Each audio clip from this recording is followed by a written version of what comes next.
আজ ১লা ফেব্রুয়ারি স্বর্গীয় চায়না রানী সাহা মহাশয়ার মৃত্যুবার্ষিকী উপলক্ষে তার পুত্র প্রণব কুমার সাহা মহাশয় হালিশহর ইচ্ছেরানার ব্যবস্থাপনায় স্নেহের আহার প্রয়াসের মাধ্যমে ৫০ অধিক দুস্থ মানুষের দুপুরের খাবারের ব্যবস্থা করেছিলেন। আজকের এই খাবারের মেনুতে ছিল ভাত, ডাল, আলুর চিপস, ফুলকপি আলুর তরকারি, কাতলা কালিয়া এবং মিষ্টি।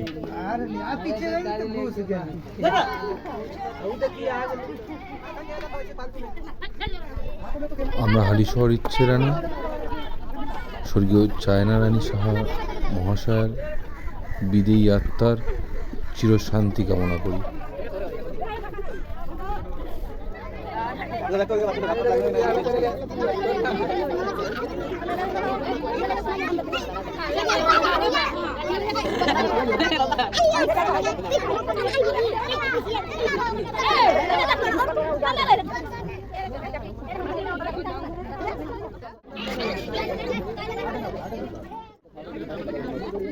চাইলে আপনিও পারেন আপনার বা আপনার পরিবারের বিশেষ দিনগুলি এদের সঙ্গে ভাগ করে নিতে।